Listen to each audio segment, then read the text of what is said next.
ज्ञानतिमिरान्धस्य ज्ञानञ्जनशलाकया चक्षुरुन्मीलितं येन तस्मै श्रीगुरुवे नमः।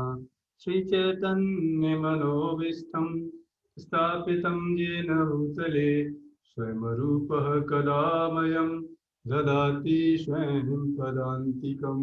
वन्देऽहं श्रीगुरो श्रीयुतापदकमलम् श्रीगुरुन् वैष्णवांश्च श्रीरूपं साग्रजातं सैगणरघुनाथवितं तं सजीवं साद्वैतं सावधूतं परिजनसहितं कृष्णचैतन्यदेवं श्रीराधाकृष्णपादान् सहिगणललिता श्रीविशाखान्वितांश्च। हे कृष्णा करुणा सिंधु दीनबंधु जगतपते गोपेश गोपिका कांत राधा कांत नमोस्तुते। तप्त कांचन गौरांगी राधे वृंदावनेश्वरी वृषभानुसुते देवी प्रणमामि हरिप्रिये। वाञ्छाकल्पतरुभ्यश्च कृपा सिंधु वहेव च पतितानां पावनेभ्यो वैष्णवेभ्यो नमो नमः। जय श्री कृष्ण चैतन्य प्रभु नित्यानंद श्री अद्वैत गदाधर श्रीवासादि गौरभक्त वृंद। हरे कृष्णा कृष्ण कृष्ण हरे हरे हरे राम राम राम हरे हरे। हरे कृष्णा। तो आपका हार्दिक स्वागत आज के भगवद गीता के इस सेशन में। और आज हम भगवद गीता के सेकंड चैप्टर का 62 वर्स डिस्कस करेंगे और एंगर के बारे में डिस्कस करेंगे। और ये आने वाले कुछ वर्स बहुत इंपॉर्टेंट वर्स हैं ये, और इसमें मैकेनिज्म बताया जाएगा, माइंड कैसे काम करता है, कैसे इच्छाएं उत्पन्न होती हैं और कैसे उन इच्छाओं कि आगे फिर कैसे क्या होता है, क्योंकि सारा जड़ इच्छाओं की है, कैसी इच्छा हम करते हैं। तो ये काफी इम्पोर्टेंट सीरीज अभी आएगी, अभी से कर 4-5 श्लोक की, तो बड़े ध्यान पूर्वक आप सुनिएगा। ये श्लोक क्या बता रहे भगवान, देखो। ध्यायतो विषयान् पुंसा संगस्तेजोपजायते संगात् संजायते कामः क्रामात् क्रोध विजायते। तो क्या बता रहे भगवान, बता रहे हैं कैसे ये इच्छाएं उत्पन्न होती हैं और क्रोध कैसे आता है वो भी बताएंगे। तो जब हमको पता होगा कि कैसे ये सारी चीजें आती हैं, देखो साइंटिस्ट लोग कोई भी चीज, जैसे अभी ये कोविड की वैक्सीन आई है कि नहीं तो उससे पहले रिसर्च किया कि ये पहले दवाई नहीं ढूंढी गई। दवाई तो तब ढूंढी जाती है, पहले ये पता किया जाता है कि ये जो कोविड का वायरस है वो करता क्या है। आप समझे बात को। तो वो परेशानी क्या करता है, तो उस परेशानी को फिर एंटर काउंट करने के लिए फिर वो वैक्सीन बनाई गई, राइट। तो उसी तरीके से आज के श्लोक में बताया जा रहा है कि क्रोध उत्पन्न होता कहाँ से है, जड़ कहाँ पर है उसकी। तो जब जड़ पर हम कार्य करेंगे वो उसकी दवाई है। अब आप देखो ये दवाई कौन बना सकता है, आप खुद ही देखिए। भगवान बता रहे हैं ध्यायते विषयान् पुंसां संगस्तेजोपजायते संगात् संजायते कामः कामात् क्रोध विजायते। भगवान बता रहे हैं इंद्रिय विषयों का चिंतन करते हुए, मतलब जो ऑब्जेक्ट, कोई भी ऑब्जेक्ट हो, ऑब्जेक्ट कुछ भी हो सकता है, हमारा विचार हो सकता है, बुद्धि हो सकती है कि नहीं। इंद्रियों इंद्रियों से जो भी हम परसीव कर रहे हैं, जो भी हम देखते हैं, वो चीज हो सकती है, तो उनको बोलते हैं इंद्रिय विषय। का चिंतन करते हुए मनुष्य की उनमें आसक्ति उत्पन्न हो जाती है। पहला, अटैचमेंट कहाँ से उत्पन्न होता है। अब अटैचमेंट खराब है या बुरा वो नहीं हम अभी डिस्कस कर रहे हैं। अभी ये हो रहा है, भगवान ये बता रहे हैं कि देखो अटैचमेंट उत्पन्न कैसे होता है। जब कोई व्यक्ति किसी एक विषय पर चिंतन करता है, चिंतन मतलब कॉन्टेम्पलेशन करता है, एक विषय पर ज्यादा समय सोचता रहता है कि क्या करना है क्या करना है। आप देखते होंगे, आप मार्केट में जाएंगे, मान लो कुछ आप दुकान पे दिखाई दिया और आपकी खाने की इच्छा हुई, अब अगर वो आपने उस समय वहां से हटा लिया मन, तब तो ठीक है, नहीं तो फिर क्या होगा? अगर मन वहां पर कंटेम्पलेट किया, या फिर मैं आपको बहुत वैसा एग्जांपल देता है, या फिर मान लो कोई मूवी का फोटो ऐसा लगा हुआ है जिसमें अब कोई वस्त्र नहीं पहने हुए, ऐसे फोटो कहीं पे लगे हुए हैं, और वहां पर आपकी एक बार नजर जाती है, तो आप देखोगे कि अगर उसको पहली बार में वहां से ध्यान हटा लिया तो ठीक है, नहीं तो फिर क्या होता है? बार बार वहां पर क्या जाता है, फिर वो विचार हमारे माइंड में स्टोर है, वो सारे जागृत हो जाते हैं, फिर ध्यान वहीं पे जाता है। कंटेम्पलेशन होता है, बार बार सोचते हैं उसके ऊपर, बार बार सोचते हैं, मतलब ध्यायतो विषयान पुंसा, मतलब ध्यान करने से, इंद्रियों के विषयों पर ध्यान करने पर एक बार से नहीं कुछ होगा। अगर एक ही चीज पर बार बार ध्यान करेंगे, बार बार ध्यान करेंगे, अगर उस पर इच्छा करेगी बार बार ध्यान देखने की, लेकिन इतना आसान नहीं होता उस इच्छा को कम कर पाएंगे। भाई जिसका प्रयास होगा, जिसने प्रैक्टिस किया होगा जीवन में, है नहीं, वही, और जिस पर भगवान की कृपा हुई वही बच पाता है, नहीं तो वो उसका उस इच्छा का गुलाम बन जाता है।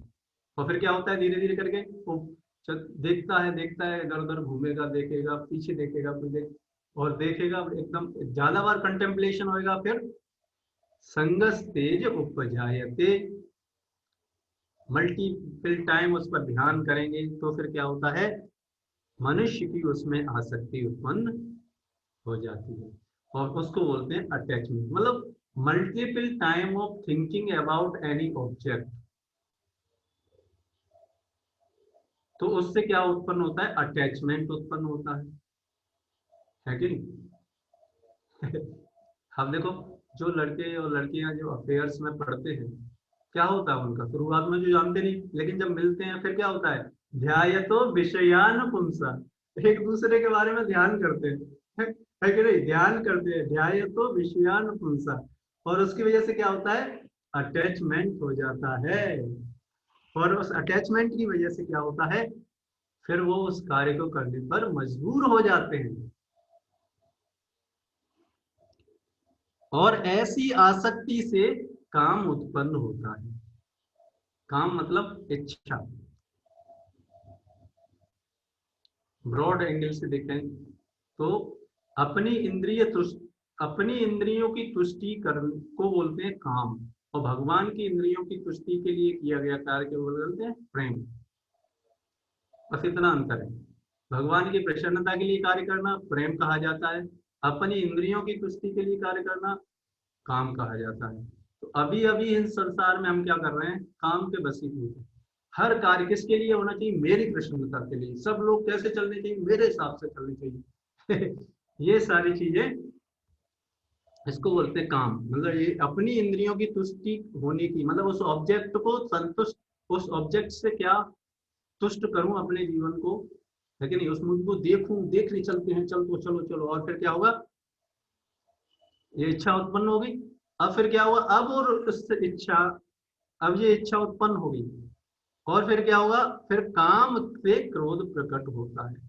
अगर वो इच्छा फुलफिल नहीं हुई तो फिर क्या होता है, असंतुष्ट हो जाते हैं, क्रोधित हो जाते हैं व्यक्ति, ये है कारण क्रोध का। और किसी से नहीं होता क्रोध उत्पन्न, यहाँ से आता है क्रोध। तो अब इसकी आप सोचो, अब इस क्रोध की दवाई कोई ढूंढ सकता है? क्योंकि इच्छा को खत्म किया जा सकता है, नहीं किया जा सकता, है कि नहीं? इच्छा तो उसमें नहीं होती, जो मरा हुआ व्यक्ति होता है उसमें इच्छा नहीं होती, जो जीवित व्यक्ति है उसमें तो इच्छा होगी होगी, तो आप कैसे उसके लिए आप कैसे, कोई मेडिसिन नहीं काम करेगी इसकी लिए? कोई भी नहीं बना सकता इस संसार में, है ना? अब इसीलिए तो देखो, हर व्यक्ति इस क्रोध के जाल में फंसा हुआ है, काम के जंजाल में फंसा हुआ है, कोई मुक्त नहीं है। केवल जिसने भगवान मुकुंद के चरणों में आसक्ति उत्पन्न कर ली है, कोई वैसे बिरले व्यक्ति ही इससे ऊपर उठ सकते हैं, है कि नहीं?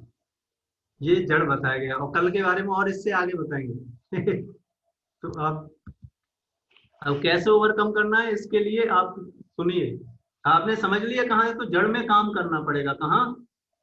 ध्यायतो विषयान पुंसा। प्रयास क्या करना पड़ेगा कि जैसे ही ध्यान हो, वो उन उसी समय उस मन को वहां से हटा लिया जाए। लेकिन ये इतना आसान नहीं है कि नहीं? अगर हमारी आदतें ऐसी पड़ जाती है, कोई शराबी है, आप देखो, शराबी को बस दुकान दिख जाए या फिर कहीं पर शराब दिख जाए, बस फिर देखो, फिर उसको प्राप्त करके ही रहेगा, चाहे वो चोरी करे, चाहे कहीं से भी। ये इसमें कि ये लोग उन्हें क्या करते हैं, कुछ भी करेंगे, लेकिन उनको वो चाहिए, है कि नहीं? तो पहले ही स्टेप में इसके लिए कोई दवाई नहीं, इसकी बस एक ही दवाई है कि या तो हम अपनी संगति अच्छी करें अपनी संगति अच्छी करें, और प्रयास करें कि ऐसे विषयों के संपर्क में ना जाए। बस यही सॉल्यूशन है।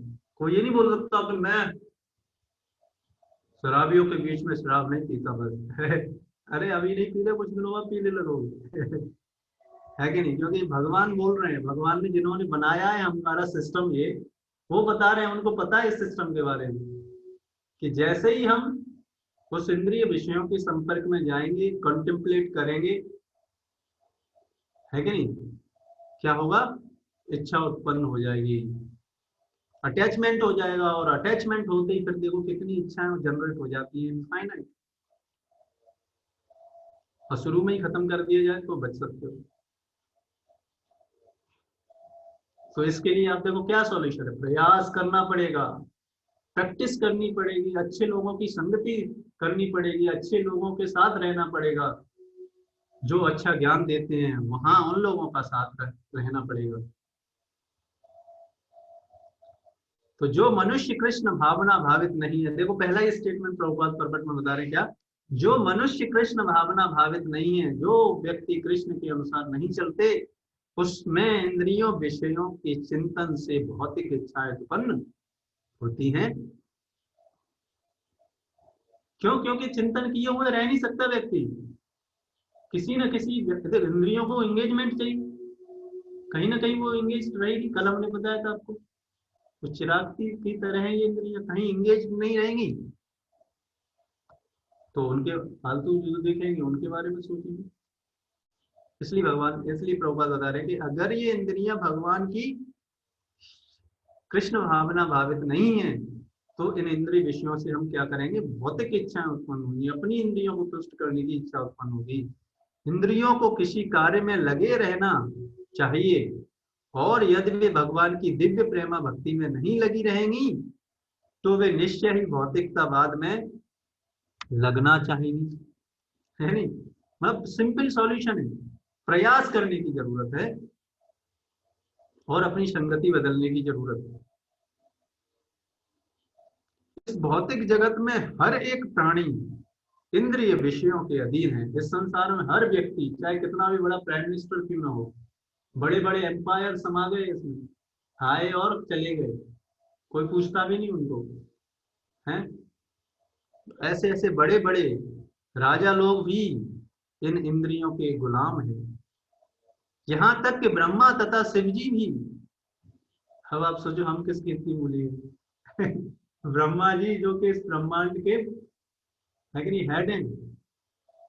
शिव जी सबसे बड़े देवता हैं। तो स्वर्ग के अन्य देवताओं के विषयों में क्या कहा जाए, देवताओं के बारे में क्या कहा जाए, और हम अपने बारे में क्या कहें? इस संसार के जंजाल से निकलने का एकमात्र उपाय है कृष्ण भावना भावित होना। शिव ध्यान मग्न थे, अब देखो उदाहरण दिया जा रहा है कैसे।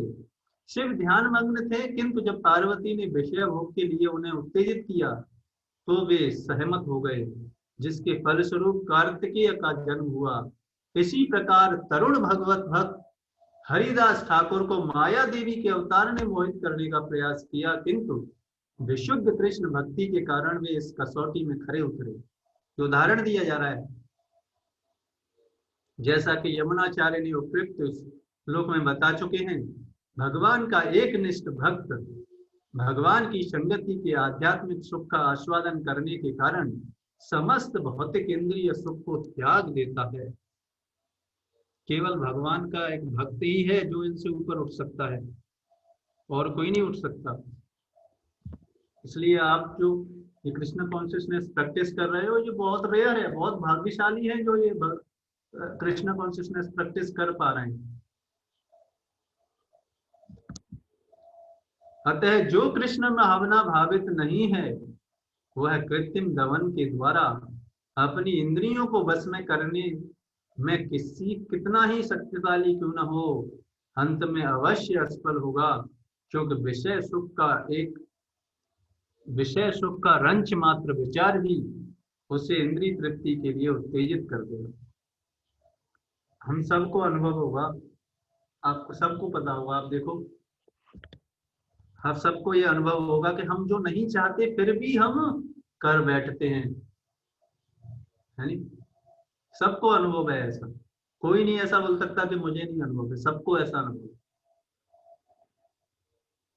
और फिर क्या होता है, बाद में फिर सोचते हैं अरे नहीं ये नहीं करना चाहिए था, लेकिन होता है बाद में पछताते हैं फिर। लेकिन ये सबके साथ है, जब तक कि कोई पूर्णतः कृष्ण भावना भावित नहीं हो पाता तब तक ऐसा संभव नहीं है। ये इंद्रियां, कल के श्लोक में बताया गया था ना, ये इंद्रियां कितनी इंद्रियां सांप की तरह है, या फिर समुद्र में आने वाली तूफान की तरह है, धराशायी कर देती है व्यक्ति को। तो यहाँ पर बताया जा रहा है, और इंद्रियां इंद्रियां कैसे काम करती है, इंद्रियों अब, और ये इच्छाएं फिर कहाँ उत्पन्न हो जाती हैं, जब ध्यान करते हैं फिर, इसलिए बताया जाएगा आगे, आप देखेंगे कि इच्छा ये काम कहाँ पर है। भगवान बताएंगे 3 places of sitting place of lust, कहाँ? मन, माइंड, इंटेलिजेंस, मन, बुद्धि और ये इंद्रियां, ये 3 जगह हैं, और इन्हीं जगह पर चिंतन होता है हमारा।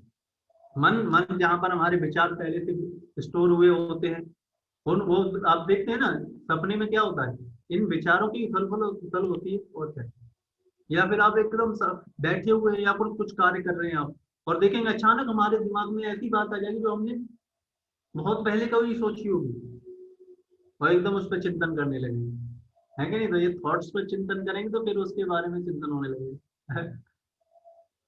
या फिर कोई इंद्रिया किसी के कुछ नहीं कुछ देख लिया तो फिर उस पर चिंतन होने लगेगा। और बुद्धि, ये 3 स्थान हैं इस लस्ट के रहने के, और अगर ये तीनों चीजों में क्या हो जाए, कृष्ण की सेवा में लगा दें, बुद्धि से कृष्ण की सेवा करें, है कि नहीं, मन से भगवान का चिंतन करें, इंद्रियों से फिजिकली भगवान की सेवा करें, है कि नहीं? जैसे कल के श्लोक में बताया गया था कैसे अब राजा अम्बरीश महाराज ने कैसे अपनी इंद्रियों को भगवान की सेवा में लगाया, प्रैक्टिकल है। तो उसी तरीके से हम सुबह सबसे उठ के सबसे पहले इस हरे कृष्ण महामंत्र का जप करेंगे तो क्या होगा, हमारा मन ठीक होगा, शास्त्र पढ़ेंगे तो बुद्धि ठीक होगी, और फिर भगवान की सेवा करेंगे तो ये इंद्रियां ठीक होगी, है कि नहीं? इंद्रियों के स्वामी की सेवा में लगाना, यही क्या है, भक्ति है। तब कोई व्यक्ति इन इंद्रियों पर संयमन कर पाएगा, तब इन काम वासनाओं से हम छूट पाएंगे, नहीं तो हम गुलाम बने हुए हैं, कितने जन्म हो गए गुलाम बने हुए। और क्या होता है, वो वीडियो हमने दिखाया था ना, birth, death, again birth and death, है नहीं? और क्या हो रहे हैं हम, मृत बूढ़े हो जाते हैं, मृत्यु हो जाती है, लेकिन ये इच्छाएं खत्म नहीं होती। एक बार बीरबल से पूछा, अकबर ने पूछा कि ये काम वासना कब तक रहती है, मरने पर बूढ़ा हो जाते हैं तब भी चलती है, तब तो खत्म हो जानी चाहिए। तो अकबर बीरबल ने कहा नहीं, ये इच्छाएं मरते दम तक नहीं खत्म होती। वो उनको विश्वास नहीं हुआ अकबर को। तो बीरबल ने क्या प्रैक्टिकल कुछ किया रहे हैं, उन्होंने कहा चलो ठीक है, आपको मैं प्रैक्टिकल बताऊंगा, ठीक। तो उन्होंने क्या किया, जो अकबर की बेगम थी, उनको बोला कि आपका जो पुत्र है ना, आप क्या करो, एक मैं गुड़िया देता हूँ, उसी का जैसा पुत्र छोटा था, 1 साल का, गोदी में था, उसी जैसा उसका पुतला बनाया गया। और उसने बोला देखो ये तालाब है, आप बस क्या करना, मैं जैसे ही इशारा करूं इसको आप, नहीं नहीं ये नहीं, वो एक बार हॉस्पिटल में क्या हुआ, हॉस्पिटल में उन्होंने प्रैक्टिकल समझाने के लिए, हॉस्पिटल में एक बूढ़ा व्यक्ति था, तो वो, और अकबर को बोला, बीरबल ने बोला अकबर को कि देखो आप ना अपनी जो यंग लड़की है उसके साथ आना। तो उसने बोला ठीक है। और बीरबल और अकबर और वो उनकी जो यंग लड़की थी जा रही थी हॉस्पिटल में, और उन्होंने देखा कि जो बूढ़ा व्यक्ति था उसकी नजर सबसे पहले किसको देख रही थी, उस यंग लड़की को, और किसी को नहीं दिख रही थी। वो बीरबल और अकबर, राजा, यहाँ तक कि वो राजा है उसको भी नहीं देख रही। तब उसको समझ में आया अकबर को कि देखो कि मरते दम तक ये इच्छाएं नहीं खत्म होती, काम वासना इतना आसान नहीं है, अगले जीवन में भी इन्हीं काम वासनाओं की वजह से फिर हमको शरीर मिलेगा। तो इसलिए हमें जीवन पर्यंत इस कृष्ण भावना भावित हो रहेंगे, तो ही तभी हम इन काम वासनाओं से मुक्त हो सकते हैं, नहीं तो कोई साधन है नहीं, है नहीं। और आप बहुत भाग्यशाली लोग हैं कि आपको ऐसे कृष्णा कॉन्शियसनेस प्रैक्टिस करने को आपका मौका मिल रहा है। तो आप बरकरार रखें, हमारी विनम्र प्रार्थना है आपसे। इस जो प्रैक्टिस आप कर रहे हैं उसको रेगुलर प्रैक्टिस बनाए रखें, और आप देखेंगे समय के साथ साथ आप अपने चरित्र में परिवर्तन देख पाएंगे, है। ठीक है, तो आज के सेशन को हम यहीं पे विराम करेंगे, कल फिर मिलेंगे इसी सीरीज में काफी इंपोर्टेंट श्लोक। और भी जानना चाहते हैं तो हमारा ग्रुप है जर्नी ऑफ सेल्फ डिस्कवरी, उस पर आप ज्वाइन कर सकते हैं, और भी इस तरीके के सेशंस में आने के लिए, फिर और पर्सनल गाइडेंस के लिए, उसमें और ज़्यादा आप समझ सकते हैं इन सारी चीज़ों से, है ना। तो इस तरीके से हम इसको, आज के सेशन को हम यहीं पे विराम देते हैं।